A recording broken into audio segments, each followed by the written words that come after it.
Oh, this you crazy mother.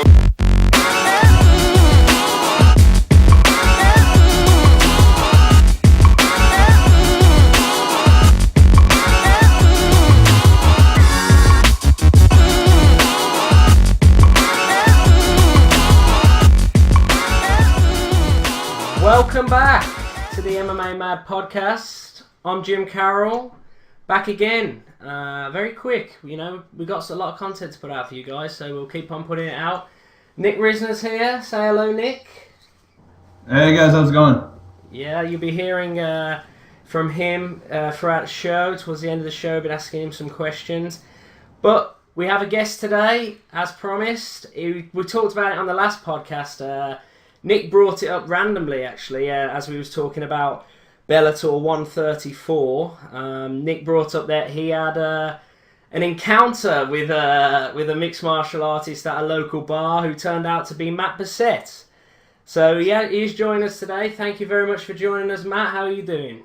I'm excellent. I am here and happy and well. How are you guys? Very good, thank you. And I think, first of all, really, I'd like to ask you about the encounter you had with our Nick at the bar. First of all, apparently he's awful at pool. Can you confirm that? I was just messing with him, man. I was just joking. I was just trying to get a laugh out of him. And it's just a running joke right now, and he takes clear offense to it. But I'm extremely offended. This internet is spreading all around the world. There's rumors spreading all around the world on the internet, and it's really hurt my reputation to my friends. I've lost friends and loved ones from this, so I'm not happy about it. I wasn't. Oops, sorry, I dropped my phone. I wasn't even paying that close attention to the game where I was analyzing who was better and where. You guys were drinking, and it was I wasn't even paying attention to how good you were at all. That sounds like some pretty clear backpedaling to me, but I'll let that go. You're the guest. We'll just show you some courtesy, so. But as a bouncer, he was being well behaved. Though you didn't have to chuck him out, put him in a guillotine choke. No. No, he was cool, man. I appreciate it. So Matt, you're coming off a big win the weekend, the Bellator 134, the British Invasion. I think first of all for me, I want to ask you, you didn't fight a Brit. Are you disappointed you didn't get your hands on a Brit? No, I don't care who I'm fighting. There's no face to the opponent. It's kind of cliche, but you are in there against yourself. You know what the other person can do, but you're fighting yourself. To be able to be the best person that you can be in the cage every time is a constant mental battle with yourself, and every fighter has it. And that's the important thing. It doesn't matter who you're fighting. It's all about you versus you. Sure. So you don't think about that at all. I mean, you fought some names, like Diego Nunes and Joe Proctor. Do you not think at all about who your opponent is going into the fight? Does that just pale into insignificance? You just think of the way they move and their skills? Yeah, you got to be ready for their skill set. That's all. But if you're in there and you're 100%, prepared mentally and physically, then at that point you have a much better chance of winning if you're 100% present. You know what I'm saying? Sure. And how was you going into this fight, both physically and mentally? It didn't matter who I was fighting, man. You could see it in my eyes. I was ready to go. I was ready to go in the back. I was ready to go weeks before the fight. It was just I don't know what it was, but it was an awesome feeling. It was very empowering. I felt very, very loose, very calm, very confident. It's like I go out and I do well in pretty much every second round I've ever fought, and it's because the first couple minutes are out of the way, the jitters are out of the way. I didn't have those jitters this time. I just felt ready to go and confident and comfortable, and it was a cool feeling. Sure, yeah. This you was coming off 2 losses in Bellator before this. Did you feel any sort of pressure going in based on that you had to win, or was you just focused on the fight and not really worried about potentially your contract? I wasn't thinking about that at all, because you win some, you lose some. But if you're constantly thinking about what happened in the past and what's going to happen if I don't perform, then you're not, like I said, you're not going to be 100% present, and you have a much higher chance of losing if you're not able to bring out all of your tools. Sure. And the build-up, how long did you have to prepare for this fight, Matt? Actually, I was preparing for a fight. I think it was the 5th of January. I was preparing for a fight over the holidays, and it fell through like days before the event was supposed to happen for reality fighting at Mohegan Sun. And so I was pretty upset, and I signed a contract immediately to fight for February 27th card at Bellator. So literally, I was training for 3.5, 4 months for this fight. 3.5, and so you just mentioned reality. Then you are signed to. Are you signed to Bellator exclusively? I am, but they gave me a one-fight release to perform at Mohegan because I wanted to be as active as possible and get those last couple losses out of the way. And Bellator didn't have anything for me until the end of February, so they gave me that one-fight release. It didn't happen, but Right, yeah. This is the Mohegan. Being not a local myself, Nick will know more. That is your hometown, right? Well, it's not my hometown. I'm from Connecticut, and I live about just under an hour away. But Connecticut's a small state, and because I've fought at Mohegan 9 times now, and my fan base has grown, exponentially throughout Connecticut since then. So there's a lot of guys like Josh Diekman, Brendan Ward, who live down by the coast and in like the southern part of the state who fight on the same days that I do. So my fan base has grown from the Hartford area, the Vernon area where I'm from in Connecticut, all the way down to like the Milford area where like Nick Newell's from, and then the Uncasville area where Mohegan Sun is. So, I have a pretty good fan base there, and there were like 10,000 people or something like that. I don't know how accurate that is, but that's what they said at the fighter meeting before the event. And, that place was really loud, so I enjoyed it.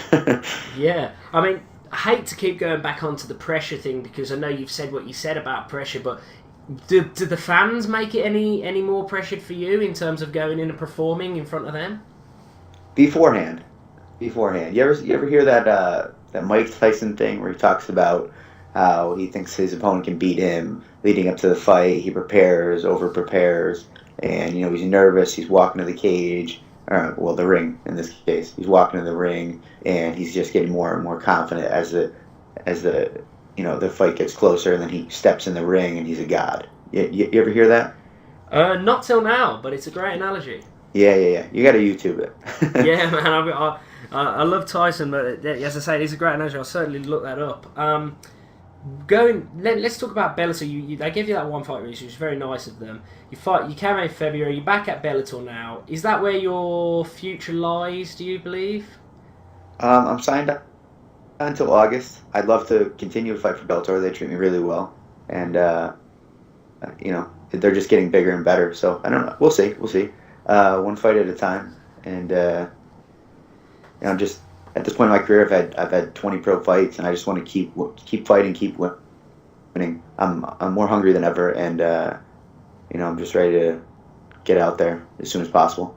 You fought there when Bjorn Rebney was still in charge. Now Scott Coker's in. Have you noticed a difference? Do you think Bellator may have changed for the better? I have noticed a difference. I have.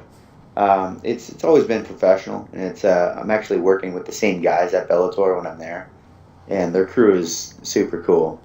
I get along with all of them. They all know me by first and last name all the time.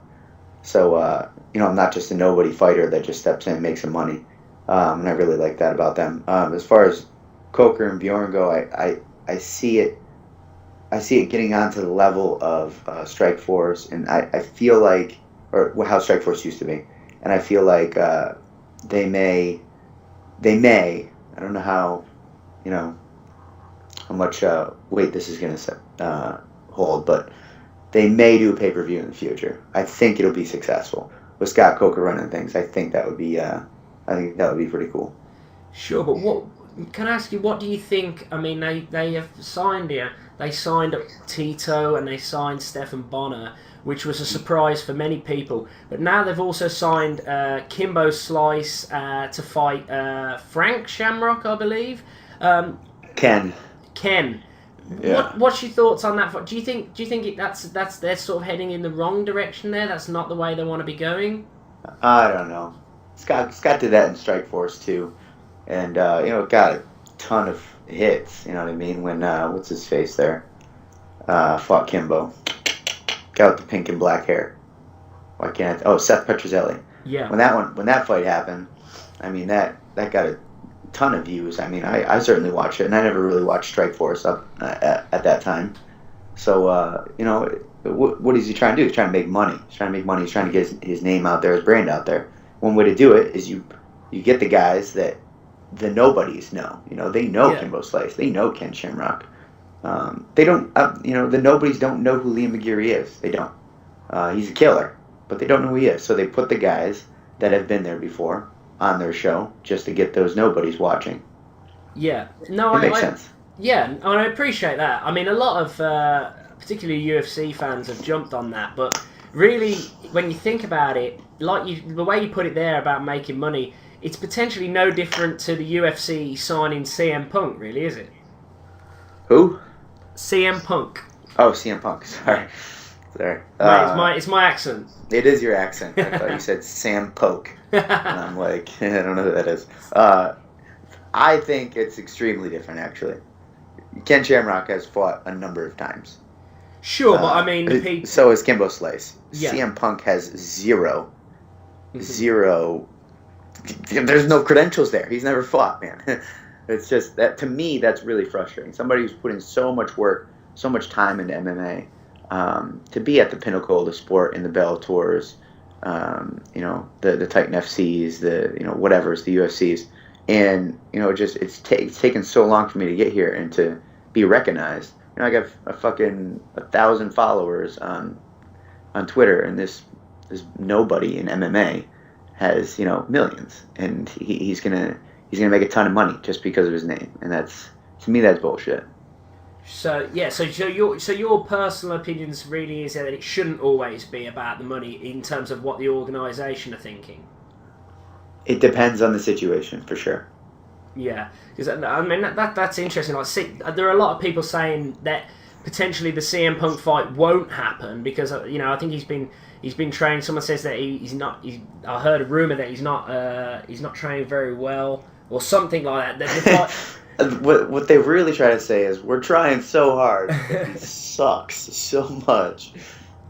He has no background in fighting, man. It takes so long to get good. Yeah, I've been training since 2007, and it's things have been starting to make sense for me the past couple of years. And when I say make sense, I mean I don't have to think as much; they just happen, and I can watch a video on myself and be proud every time. Whereas 3, 4, 5 years ago, whatever, I was like, that's what I look like when I fight, CM Punk's there, man. He's at that stage. That's what I look like when I fight. For sure, yeah. Going back onto the fight now against Josh. When you came out, you was working. You had a lot of head movement in there. First of all, I don't know. Have you watched it back yet? Yeah, I've watched it a number of times actually. Oh wow! So you're the kind of guy who likes watching his own fights back and working on things, yeah? Yeah, almost immediately I like to see what I did well and what I didn't do well. Sure, and was that something you threw a few head kicks in there? Is that something you were working on pre-fight? Did you plan that? Yeah, you know what? When I'm training, I keep my strikes up in volume. I kind of have like a Nick Diaz thing where I don't throw super hard all the time, but in spurts I'll throw harder, and it throws people off. Constantly seeing strikes from different angles, and then randomly there's a hard one thrown in there, and you could see that in this last fight. There were some softer ones, and then there's some harder ones thrown in there that really affected him. Sure, yeah, and you was grappling him against the fence for a while, and then you got his back. Was the submission there? Was the rear naked choke never there for you? One time I thought it was, but you can if a guy tucks his chin, you can almost get the choke. When I say almost, I mean you can. You can get the choke even if his chin is tucked and you have the arm like across his jaw area. Sure. And I thought I had that choke, but he's pretty resilient, and I didn't want to gas out my arms going for that choke, so I switched to the gable grip to see if it would get tighter, and it actually got a little bit looser during that transition. So I just gave it up, pushed his face to the mat, and went back to riding legs. So that was when you're saying the choke against. That's the sort of. Have you seen the Damian Maia versus Rick Story fight where he sort of cranked the neck? Yes. Yeah. No, I get what you say. So it's important, but that can tie your arms out if you don't get it. Yeah, for sure. And the angle I had too, I didn't want to. I knew I still had the opportunity to just posture up and ride legs and throw some bombs, so it worked out. Sure. You ended the fight with an up kick. He appeared to. Did he bite his tongue? We know the fight stopped in between rounds. Did he bite his tongue from the up kick? Is that what caused it? The front kick I threw in the second round? Yeah. I think that's what did it. It was either that or the uppercut, because they both happened one right after the other. But as soon as the flurry stopped, he kind of looked at the referee and was like, "Dude, my tongue is gone." And I was like, I'm looking at him like I threw a very, very soft jab in his face just to be like, "You good, dude? We good right now? Or are we gonna fight?" Yeah. There was like a 3 to 5 second window there where we were both kind of like, "What's going on right now?" So did you know going out of the second round that he potentially wasn't going to continue, or was it a surprise to you? No, it was actually a surprise. I knew he was hurt a little bit. I knew he was bleeding quite a bit, but I didn't know how bad it was. You can't see inside of his mouth at all. So sure. And is it disappointing at all that for a fight to be stopped by a doctor? Would you have liked to have finished it yourself, or is it a win either way for you? You want to know the truth there? I do, yeah. I wish I got the finish, even though it says TKO, doctor stoppage. And he stated on Facebook that it was a real legit stoppage. He needed to see the doc. He needed to go to the hospital. Blah blah blah. It was like, both those things are like, they're good to see, but you want the other guy to say, "I give up," or you want the referee to say, "All right, he's had enough." It's just, I don't know if it's part of the ego or part of the will to win a fight decisively. I don't know what it is, but I hope that answers your question. Yeah, no, I get it completely. But how did you feel after the fight? Was you okay? Did you pick up any injuries? Just the little things here and there, and I'm perfectly fine. I want to go back to training as soon as possible. There was when I threw the front kick, yeah, and then followed up with the uppercut. I fell when I threw the rear uppercut, yeah, and my left knee just kind of tweaked on the mat. I don't know, it was kind of slippery, or if the bottom of my feet were just sweating excessively. But I slipped a couple times at the beginning of the fight, and my knee just kind of did like a little like click back and forth when I threw that uppercut. So It's just a little swollen right now, but I should be back to training soon. But do you plan to have that MRI'd or checked or anything? I'm sorry? Do you plan to have like an MRI done on your knee and check it's okay, or? Oh no, I'm good. Like right now, I can jump around. I'm walking around my living room. I'm fine right now. It's just a little swelling. It's probably just a small sprain. Sure. And have you heard anything when you might be back out? Do you know when you'll be back out? Hopefully the next couple months, 3 months. I mean, I already have a great idea of what's going on for my next fight, but I'm going to keep that hush hush. Yeah, you can't give us any clues, no? No. Well, when you do, please give us the exclusive. All right, I will. Fantastic. Now, before we let Matt go, Nick, do you have any questions for Matt? Well, the only question I had was about the tweaked knee, because I saw that you posted that on social media. But happy to hear that it's doing better, and yeah, congrats on the win. It was a really exciting win. I know you mentioned to me that your goal is to kind of put on fun fights, and you've kind of earned that reputation as someone who not only wins fights but puts on a show for the fans at the same time. So congratulations on accomplishing both those goals. Thank you, man. I appreciate it. I've been told that I'm kind of like a people's champ, so to speak, because the people like me, the people like watching me fight. It's always a goal of mine to go out there and perform. But it definitely is a goal of mine to go out there and win all the time, and even more so get the finish. And the doctor stoppage was really cool. It felt cool, but I did want that rear naked choke bad, and I did want the finish with my hands, something where the referee stepped in. But it's TKO is a TKO, I guess.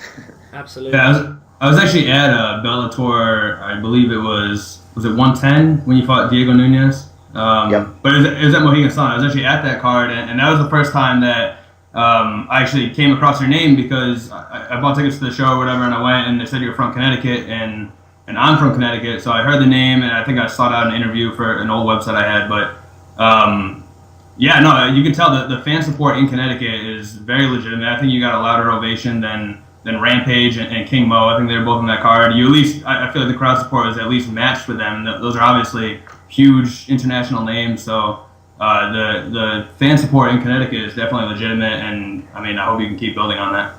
Yeah, me too, dude. That day, that night was so surreal. Like fighting in front of all those people, like the atmosphere at Mohegan on Bellator 110 was absurd. I don't know if you remember the loud cheers that happened when they announced my name, but like I'll never forget that. That was unreal, man.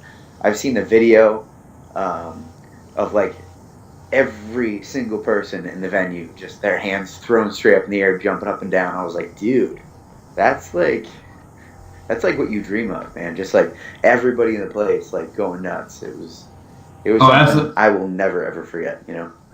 And obviously, this is from your personal perspective. I was coming from a perspective as a fan. Like I said, I think that was the first time I actually came across your name, and I remember watching it, not having any bias towards you at all, and picking up on the fact that the crowd was clearly in support of you, and it struck me as like, oh wow, this crowd is huge behind him, I guess. And then I ended up looking up your record after the fact, and obviously you fought at Mohegan a number of times before that. And it occurred to me, not knowing anything beforehand, it occurred to me that you really do have this local support in Connecticut. It's not something that's kind of a marketing tool. Like, you really do have this support. And for me, I remember the fighting it was a really fun fight, back and forth. I believe, looking here, split decision. So it was a good fight. Diego Nunez, obviously a really talented opponent, and I thought that was a great fight. I think I might have even stole the show as fight of the night. So great fight. I think we did. I think that's what he said to me in the locker room after. He said, "Unbelievable fight, man! So fun.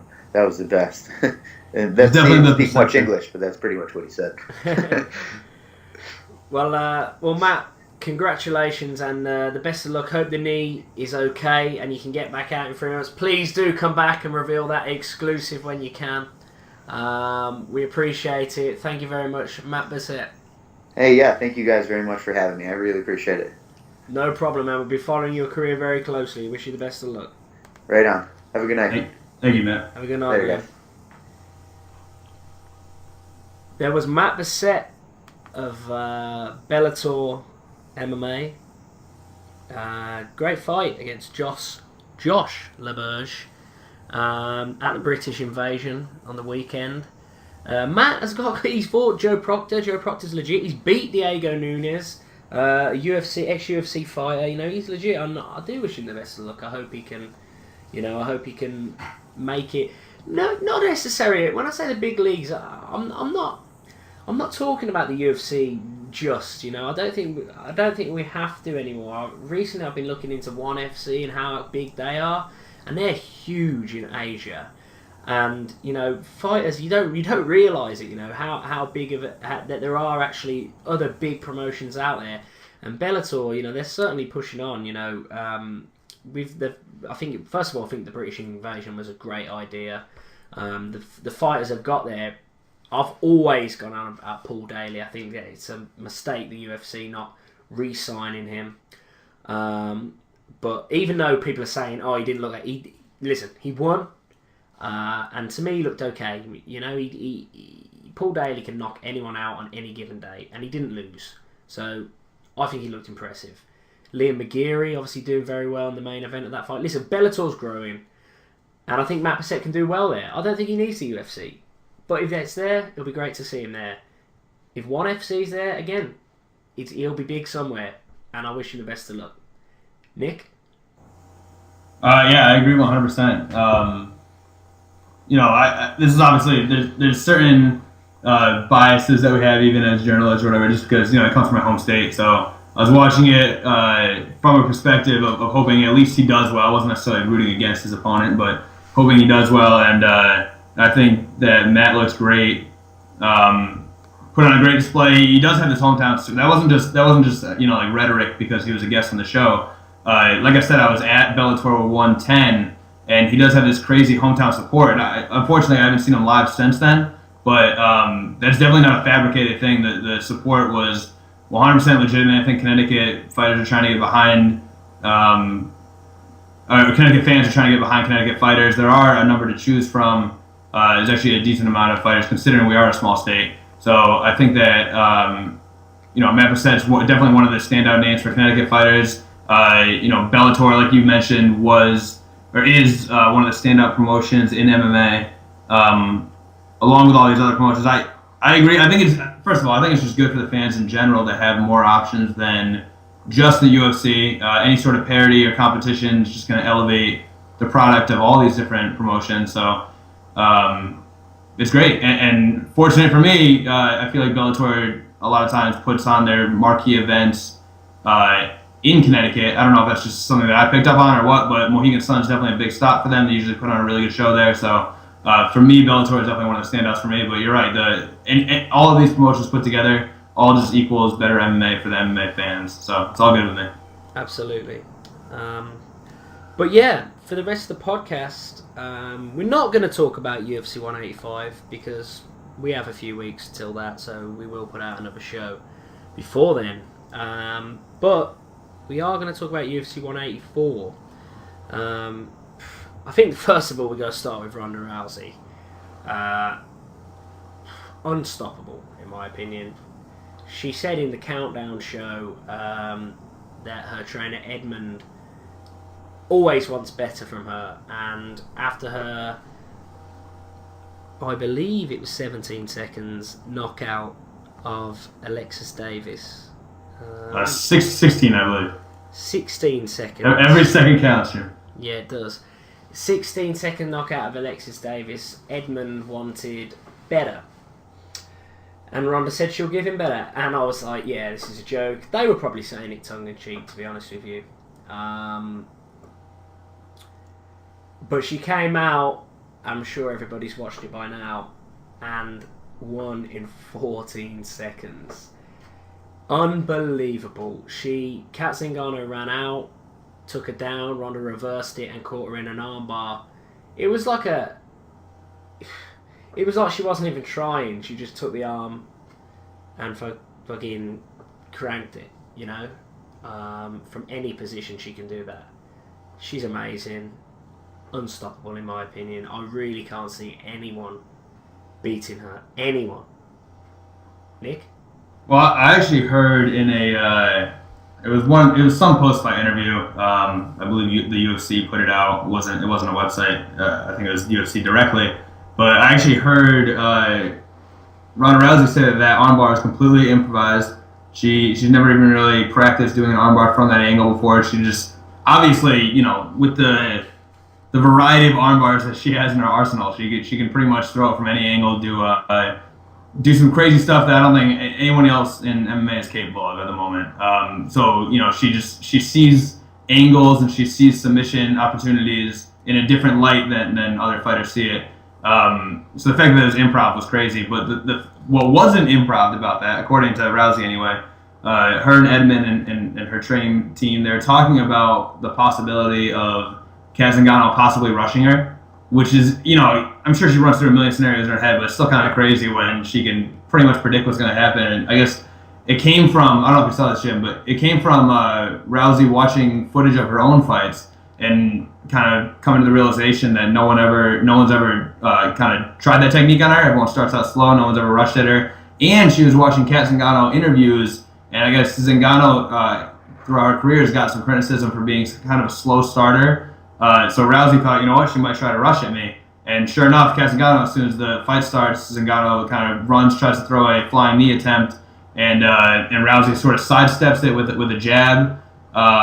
Rousey said she was surprised that Casangano kind of continued with her momentum and things went to the ground. But another really interesting thing is, Rousey coming from the judo background. I guess I'm not too familiar with the actual sport of judo, but I guess in judo, as soon as your back, your two shoulders touch the mat, it's a point for your opponent. So I guess Rousey, she mentioned that she was in the judo mindset, and she just, all she was thinking when Casangano was kind of falling towards her was that she didn't want her shoulders to touch the ground. She didn't want to lose a point. And it's great if you watch it. Like she kind of rolls with the momentum. That's how she kind of got in that top position to set up that straight armbar. So it's interesting that her judo instincts kind of took over and carried through and ended up allowing her to reverse that takedown attempt. I thought that was a really interesting point. Yeah, it is absolutely interesting point, and it's so natural to her. No one will beat her, in my opinion. She can't fight a man, but you almost want to see her fight a man. That can't happen because it just won't be good, Not that I don't think she could beat a man, because I absolutely do. But if she fought a flyweight or a bantamweight in the UFC, a man, and he knocked her out, can you imagine the back? Sport would be. I think that would ruin the sport. Honestly, I think that people would boycott the sport. I think the sport would be dead in its tracks. They obviously can't do that. It's got to be all hypothetical. They can't. Oh yeah. It's a lose-lose. There's no way they can make that happen. I don't think. Yeah, I wouldn't be surprised if Scott Coker did it. That's true. It seems like he's into making the money. So who knows? Yeah, that's it. No, but in all seriousness, what I would like to see Ronda do, which I think is doable and it's not bad on the sport at all, is fight a man in Metamoris. Absolutely. I think the whole point, if you listen to the Gracie's thoughts on even them just creating jiu-jitsu and what it means, it kind of equals out that whole playing field where it is all angles, it's a chess match, so it's less about sheer strength and a smaller person can beat a bigger person in jiu-jitsu. Is kind of the whole point. There's, aside from some sort of joint lock or whatever, there's no there's no brutal, violent, no one gets knocked out in jiu-jitsu or whatever. So I do think that Rousey could take on a male in jiu-jitsu and have it be, entertaining and really nothing bad about it. I would love to see that happen. Yeah, absolutely. Make that happen. Make that happen. I really want to see that. So yeah, and I actually wrote an article sometime earlier this week. It's on MMA Mad somewhere. You can search for it. But it's interesting when people talk about, obviously Rousey can never take on a man, but when people try to talk about her in a pound for pound format, where does she stand? Can she ever be named the greatest fighter of all time? I think it's pretty clear she's the greatest female fighter of all time. I think. You can try to find arguments. I can't think of another name that comes to mind that's anywhere near her level, and obviously her legacy is still continuing. But as far as her being the greatest fighter of all time, a lot of the knock on that is that she's a woman and she wouldn't be able to beat the male fighters. But then that's kind of the whole point of pound for pound rankings, is that you find this equal playing field between all the different weight classes. For example, Mighty Mouse is one of the top pound for pound guys, and could he beat any heavyweight, the worst heavyweight in the division? Could Mighty Mouse beat the worst heavyweight in the division? No chance, just because of his size difference. The whole point of pound for pound is how these guys compare to the people in their weight class, in their division, whatever. So I don't see why the difference between male and a woman, being a male and being a female, would matter for that specific argument, because Rousey is fighting women, but she's also a woman herself. So pound for pound, Rousey's accomplishments and her dominance over her division should be held on equal playing field with John Jones or Anderson Silva or these other kind of greatest of all time candidates.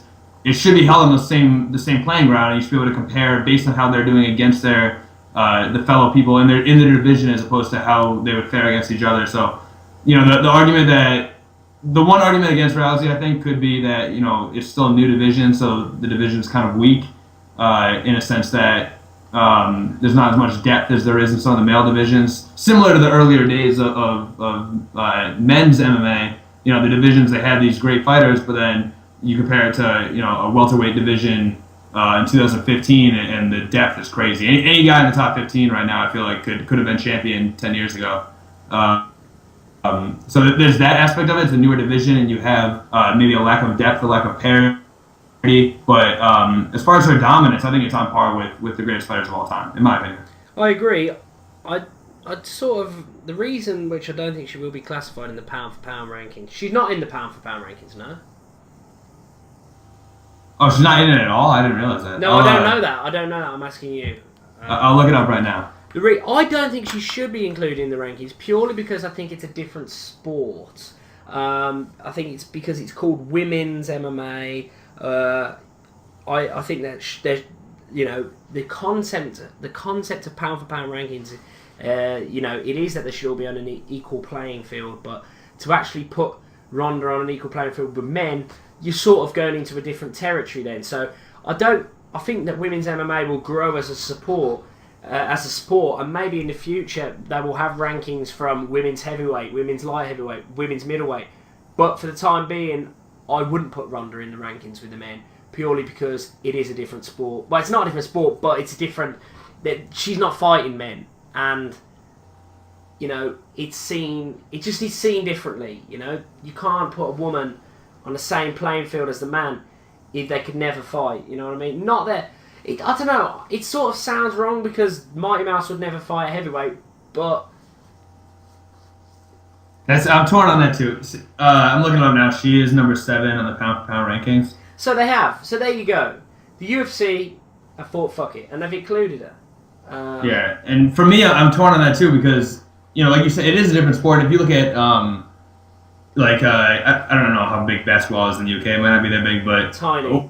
Tiny. That makes sense. That's I feel like that's more of an American sport than even football. I love it. I love basketball. I wish it was bigger. It's great. It's personally, it's my favorite sport. Even above MMA. I know I'm hosting an MMA podcast right now, but I've watched basketball my entire life. Super biased, especially college basketball. So I wish basketball was bigger in the UK, but Nick. Trust me, it is tiny.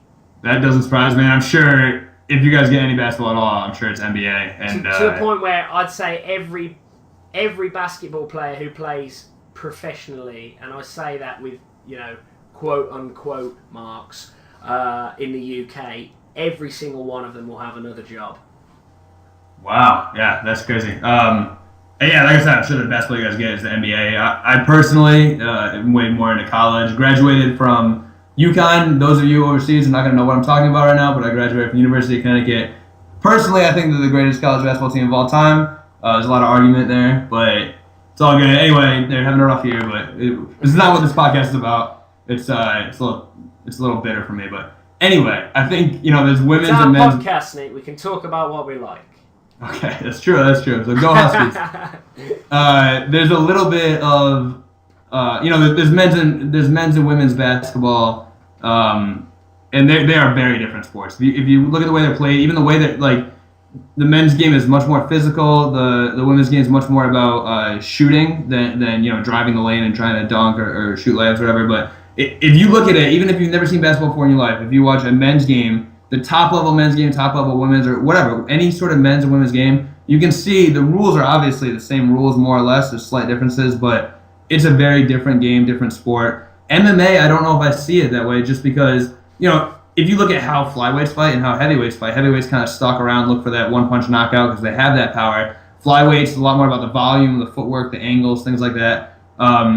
You can almost classify different weight classes as different sports. The way to succeed and to become an elite fighter in a specific weight class depends very much on your weight class. So, the lighter guys fight a very different game than the heavier guys. And I think that in that respect, flyweights, I don't think women's bantamweights and men's bantamweights are as different as men's bantamweights and men's heavyweights. So I think it is a different game, and the women fight a different way. But I think it's almost more based on their weight. Lack of power is almost based on the fact that they only weigh 135 pounds. You don't see that many knockouts in the lighter weight classes. And I almost wonder, I don't know if I consider it a different sport. It's definitely a different style of fight, but then so is flyweight from heavyweight. So I don't know. It's tough to. I think if they're all under the same promotional banner, the pound for pound rankings, it makes sense to include females in the pound for pound rankings. But it's definitely an interesting discussion. And even if I one day think that Rousey is the best fighter of all time, I don't think she's there based on resume alone. By the way, I think that she has a ways to go. John Jones has accomplished a ton. I think he's my number one right now. I think Rousey has a ways to go before she'd ever be considered pound for pound. She only had 11 fights in the UFC, so 10, 11? 10, I believe. 11. Kazagano was her 11. Yeah, that's it. Just look it up. Not in the UFC though. You mean? Oh, sorry, yeah, way less in the UFC. She's had 5 in the UFC. So she's got a lot to prove before she's the best pound for pound ranking fighter anyway. But even if I one day think that she reaches that level where she's the best pound for pound, I think that the general population will never really accept that, and that's more of a it's honestly a huge part of it is because she's a female. But yeah, whether you like it or not, what are you gonna do? You can't. If I feel like in today's day and age or whatever the reasoning, logical or illogical, whatever it is, the general population will probably never accept her as the best fighter of all time because she's female. I agree, and we'll see, but and she said she doesn't want to retire until she considers herself the best fighter of all time. So it'll be interesting when and if she ever comes to the conclusion that she is the best fighter of all time. It'll be interesting. It is. But the only other fight I really want to talk about on the card, I don't know about you, Holly Holm. What do you think? This is something going in, which obviously she looks extremely flashy, extremely. She looked like she might be the next big thing, might be the person to take out Rousey. That's what she looked like coming into this event. But the caliber opponents she's fought haven't been UFC caliber opponents. So you never know, she's a very accomplished boxer. You never know how she's going to translate to this kind of next level of competition. And I think Raquel Pennington, is a perfect piece of matchmaking on the UFC's part because Raquel Pennington is extremely tough. Her style of fighting, she kind of smothers people. She's a brawler. So that style of fighting right there works against Holly Holm, who likes to throw, big head kicks, big flashy kicks, which is interesting because she comes from a boxing background. It's interesting that she's kind of more of a kicker now, but she throws these techniques that require some range. So fighting someone who's going to kind of smother her and really pour it on presents an interesting challenge for Holly Holm. So I think Raquel Pennington is extremely tough opponent for her. I think the split decision is kind of what I expected. There's one round that could have gone either way. I forget which one. The 30-27 in Holm's half, that surprised me. So I thought Pennington definitely won the third round. But Holly Holm, she looked fine. She looked not her normal self, but I think that's to be expected with the UFC debut and a step up in competition. So I'm excited to see who she goes next. I would expect that whoever she fights next, I think Holly Holm's performance will be more impressive than it was against Pennington. For stylistic and the fact that it's her first fight, both those reasons.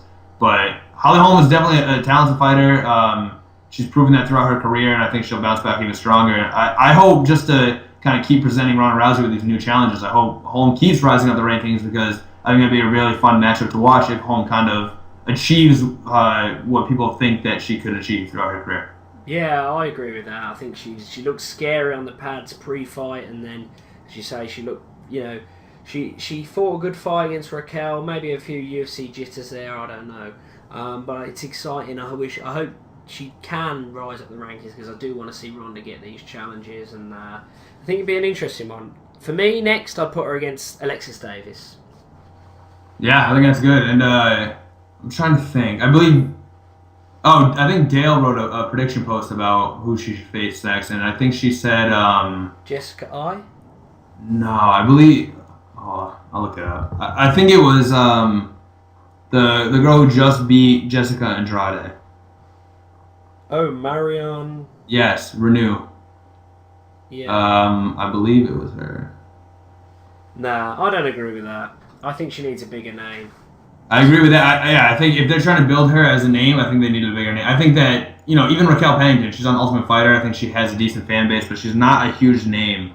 And I almost think that worked against her because I think Raquel Pennington is extremely talented, and I think that the way she fights makes her opponents look bad. So I think it was an interesting matchup because they presented Holly Holm with a really legitimate challenge. Any diehard fan could see that Raquel Pennington was kind of a perfect test for a new fighter with all this hype behind them. But as far as building Holly Holm's name, which I'm sure the UFC wants to do based on her style, everything. I'm sure the UFC wants to make Holly Holm into a big name. And I think Raquel Pennington almost worked against that because she kind of made her look unimpressive, and I think it's more of an accomplishment. I think that's more to Raquel Pennington's compliment. I think that Raquel Pennington made her look unimpressive as opposed to Holly Holm being unimpressive.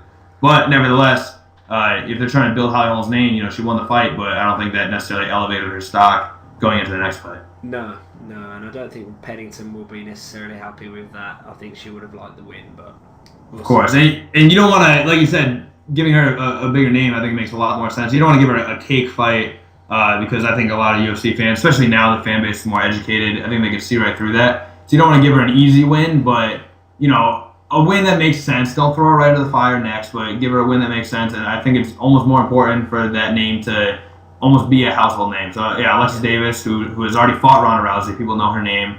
Or, I think any one of the other fighters that Ronda Rousey has defeated, I think just because they got the sort of bump from fighting Ronda Rousey, they're all top contenders. I think Holly Holm against any of those fighters would make sense. Yeah, absolutely. For me, Alexis Davis. But we shall see who she gets next. I'm sure they'll announce that pretty soon. But yeah, there's a really... Mark Munoz, do you think he'll be on the Philippines card now he's lost? We talked about this on the last episode of the podcast. Win or lose, would he be on the Philippines card? And he's obviously a big name of Filipino descent. I don't believe, was he born there? I don't think he was born there, but his nickname's the Filipino Wrecking Machine. Oh, he's born in Japan, actually. Oh, I didn't know that. So his nickname is the Filipino Wrecking Machine. He associates with that nation. I think that he would. I'm sure he's Filipino, his heritage, and I don't know. I think that they could definitely put him on there, but that was definitely a bad loss for Mark Munoz. He's had a few bad losses, granted to very good opponents before this one, but still, it was a bad loss for him. I think as long as he's healthy, I'm sure they'll put him on there, just because I'm sure he'll get the crowd support. But I kind of question Mark Munoz's future. I don't know. We'll see where he wants to go from here, I guess.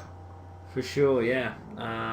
But if he wants to, I'm sure they'll definitely have him on that Philippines card. But yes, that pretty much wraps up the show this week.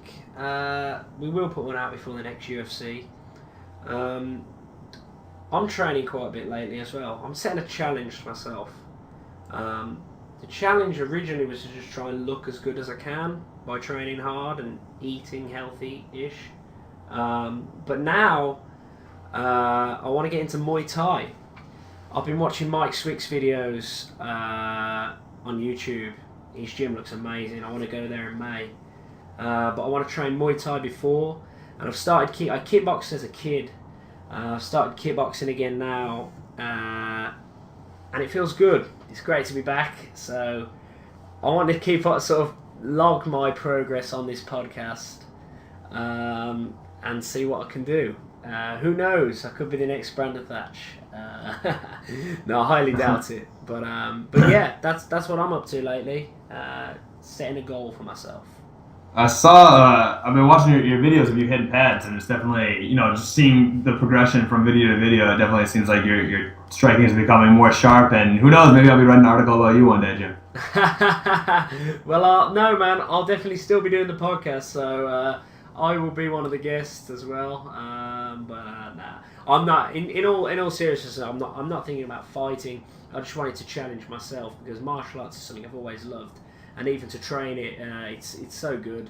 And to go to Swick's gym and train would be amazing as far as I'm concerned. And I don't want to go there as a complete amateur. So that's the challenge I'm going for anyway. Yeah, I believe when we talked to Swick on the podcast, the lost episode. As No! It's called, I know, I'm so sorry, Jim. I'm sorry. But I believe when we talked to Jim on the podcast, he gave you an open invitation to come down whenever. I think that goes for anyone, by the way. But he definitely said that you can come down, check out the facilities, train some guys, so if you're serious about this, you definitely have a golden opportunity in your hands. Absolutely. I'm sure Swick would hook his friends at MMA Mad up, wouldn't he? Oh, of course, yeah. But if I was there, of course, I'd get an interview with him for the podcast. And I'd do a bit of filming there, a bit of promotional stuff for him.